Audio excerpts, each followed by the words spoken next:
Pernah kebayang nggak metik selada super seger langsung dari gedung kantor kamu atau basil wangi dari balkon apartemen? Nah, kali ini kita akan bedah tuntas sebuah revolusi pangan yang lagi terjadi diam-diam di tengah kota, pertanian vertikal cerdas berbasis teknologi IoT. Oke, kita langsung aja ke masalah utamanya ya. Menurut Organisasi Pangan dan Pertanian Dunia atau FAO, kita tuh harus bisa produksi makanan 50% lebih banyak di tahun 2050 nanti. Ini bukan angka main-main, ini tantangan raksasa di depan mata kita, apalagi lahan pertanian makin hari makin sempit. Jadi, alur kupasan kita kali ini bakal kayak gini. Pertama, kita pahami dulu problem pangan di kota, terus kita lihat solusinya lewat pertanian vertikal. Setelah itu kita kulik cara kerjanya, kita intip otak canggih di baliknya, lihat bukti nyata keunggulannya, dan terakhir kita ngintip masa depannya bakal kayak apa. Gini masalahnya, kota kita kan makin gede, makin padat. Lahan pertaniannya kegusur. Jadinya, sayuran yang kita makan itu harus menempuh perjalanan yang jauh banget. Sayang kan, nutrisinya bisa berkurang di jalan, harganya jadi lebih mahal, dan pastinya ninggalin jejak karbon yang besar. Nah, gimana kalau logikanya kita balik? Bukan makanannya yang datang ke kota, tapi kita tanam aja makanannya di dalam kota. Inilah ide brilian di balik pertanian vertikal. Kita tumpuk aja rak-rak tanam ke atas, di dalam gedung, lalu kita kasih sentuhan teknologi canggih bernama Internet of Things atau IoT. Hasilnya, makanan lebih banyak di lahan yang jauh lebih sedikit. Oke, sekarang kita bedah ya cara kerjanya. Biar gampang, coba deh bayangin sistem ini tuh kayak gabungan koki pribadi plus dokter pribadi buat tanaman. Mereka ini kerja 24 jam non-stop, nggak pernah capek, dan selalu mastiin tanaman kita dapat perawatan terbaik. Terus gimana caranya sistem ini tahu tanamannya lagi butuh apa? Nah, disinilah peran sensor. Anggap aja sensor ini indera perasa super canggih. Dia bakal terus-menerus nyicipin air buat ngecek pH-nya pas atau enggak, nutrisinya cukup atau kurang, sampai suhunya ideal atau belum. Kalau sensor itu ibarat indera perasa, nah aktuator ini tangannya. Jadi pas sensor bilang, wah airnya terlalu asam nih, pompa aktuator langsung gerak, netesin larutan penyeimbang. Kalau dibilang nutrisinya kurang, pompa lain langsung nambahin makanan yang pas. Semuanya serba presisi dan otomatis. Jadi, kebayangkan, ini tuh siklus non-stop, kayak tarian yang sempurna. Sensor merasa, otak mikir, aktuator bertindak. Merasa, mikir, bertindak.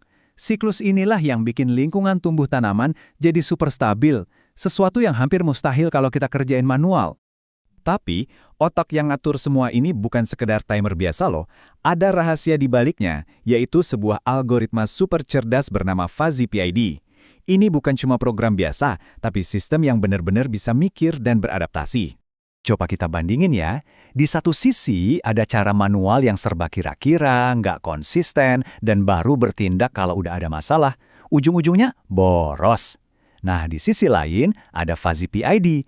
Ini presisi banget, bisa adaptasi sama kondisi, dan proaktif mencegah masalah sebelum terjadi.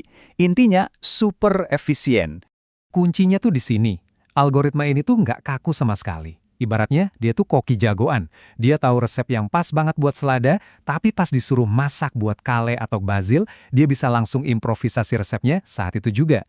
Jadi kita nggak perlu pusing-pusing lagi, sistemnya yang urus semuanya. Oke, teori dan teknologi canggihnya udah keren.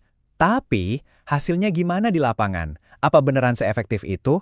Nah, sekarang kita lihat angkanya, biar nggak cuma katanya.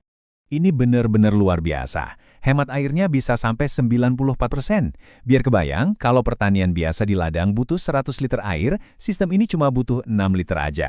Airnya diputerin terus jadi nggak ada yang kebuang. Ini game changer banget, apalagi di zaman sekarang yang sering krisis air. Dan bukan cuma hemat air loh, produktivitasnya juga naik drastis, sampai 40% lebih banyak dibanding kontrol manual. Artinya apa? Dengan ruang yang sama, kita bisa dapat hasil panen jauh lebih banyak. Ini kan solusi banget buat nyediain pangan di kota yang padat. Pasti ada yang nanya kan, wah teknologinya canggih, pasti mahal banget dan nggak balik modal. Jangan salah, perhitungannya modal awal untuk sistem ini bisa kembali cuma dalam 21 bulan. Jadi ini bukan cuma soal idealisme hijau, tapi juga model bisnis yang sangat masuk akal. Oke, yang kita bahas barusan itu udah canggih banget. Tapi, percaya deh, itu baru awalnya aja. Yuk kita ngintip sedikit ke masa depan, kemana arah teknologi pertanian kota ini bakal bergerak selanjutnya. Dari sekedar otomatis, jadi benar-benar cerdas. Coba dibayangin, nanti bakal ada kamera pinter yang bisa ngeliat daun yang mulai sakit, bahkan sebelum mata kita sadar. Ada sistem yang bisa belajar dan prediksi kapan waktu panen terbaik biar nutrisinya maksimal. Dan semua ini jalan sendiri, super cepat, pakai tenaga surya. Keren banget kan? Nah, ini yang bikin kita mikir. Selama ini, kita udah lihat pertanian yang bisa merasakan dan bertindak. Pertanyaan besarnya sekarang adalah, bisakah pertanian kita nanti benar-benar melihat dan berpikir untuk dirinya sendiri? Jawabannya, mungkin akan mengubah total cara kita makan selamanya. Terima kasih sudah menyimak kupasan kali ini.